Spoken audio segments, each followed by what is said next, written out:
February 1, 1891. The Pittsburgh Press, Pittsburgh, Pennsylvania. Weird and grand. Novel electrical displays at a New York dinner. Everything done by electricity. Opera reproduced. Skeletons with fiery tongues. New York, January 31, special. The first annual dinner of the Franklin Experimental Club of New York took place at the laboratory of the association last evening.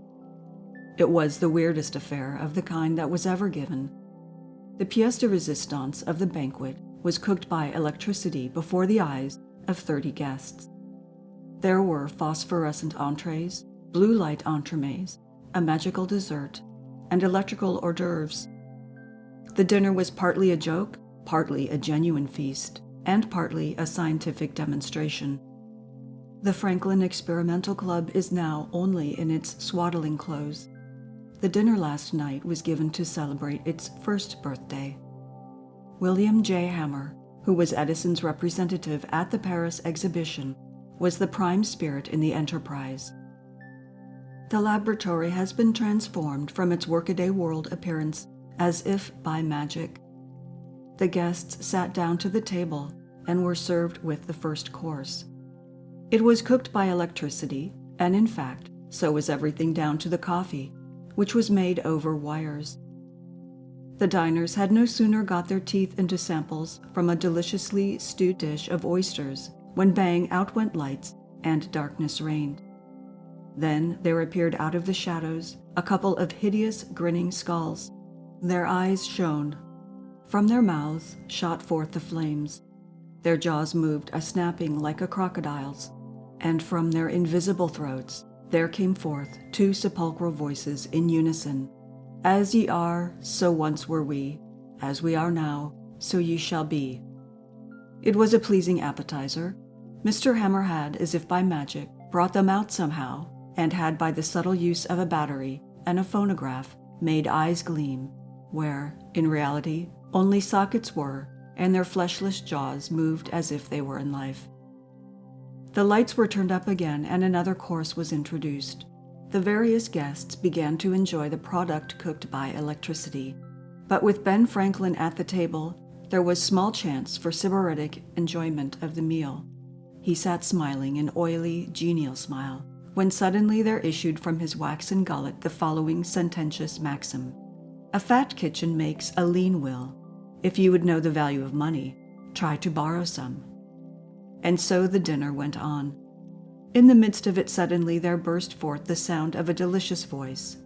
It was Mademoiselle Admy of the Grand Opera in Paris. She sang a few notes, and then suddenly there merged into her the deep notes of a rich basso. That was Melchizedesco. Together they were pouring forth the inspiring music of the Marseillaise. Now there came the booming of cannon, the thrilling notes of a grand bugle solo with its echoes against the buildings of Paris, and finally a man's voice again making a graceful little address. You could hear the plaudits of a crowd then, all hail of a populace which was crying out as with one voice, "Vive la France, vive la République, vive Carnot." By the dexterous placing of a phonograph, the guests at the strange little dinner in Newark had been transported away across the Atlantic and were listening to the last closing exercises of the Paris exposition. The man's voice distinctly heard making a speech was Mr. Eiffel's.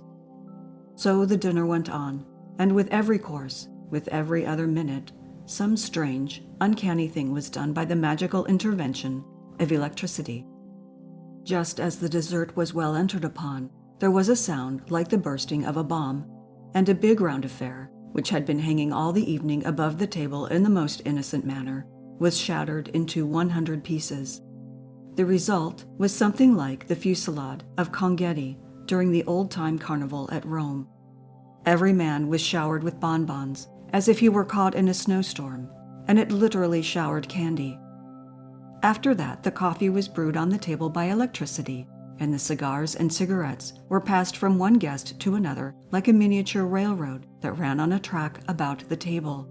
The latter could only be lighted by electricity, as no matches were provided. During the dinner it was no uncommon thing for a man to pick up a plate and drop it again, as if it were a bomb. It had been charged heavily with the same force and was one of the many quiet jokes that were perpetrated during the evening. Just as the banquet was ended, all the flowers overhanging the table fell in showers upon the guests below. January 10, 1933, the Evening Independent, St. Petersburg, Florida.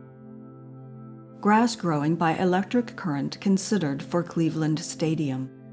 Cleveland, January 10, AP. When the Cleveland Indians play baseball this spring in the Cleveland Municipal Stadium, the hot corner, as usual, will be third base, but the hot plate is likely to be all over the field. It seems city officials are considering installing an electrical grass-growing stimulator to put the field in condition and to keep it that way. The electrical grass grower, as contemplated, would be a network of insulated wire cables buried 6 or 7 inches under the ground in all parts of the playing field, somewhat analogous to an enormous electrical hot plate. When the current is sent through the cables, heat is generated, which radiates to the roots of the grass. The heat, according to various scientists, will make grass grow, like compound interest. April 19, 1944, Sarasota Herald Tribune, Sarasota, Florida.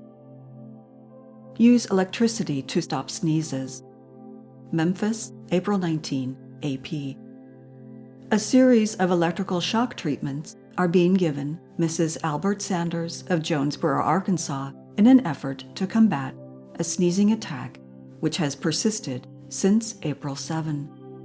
Attendants said the treatments give the patient 100% relaxation of nerves, muscles, and all body functions. They said after the second treatment, Mrs. Sanders was quiet for 22 hours. The 28-year-old matron was sneezing 15 times a minute when admitted to the hospital with the rare malady.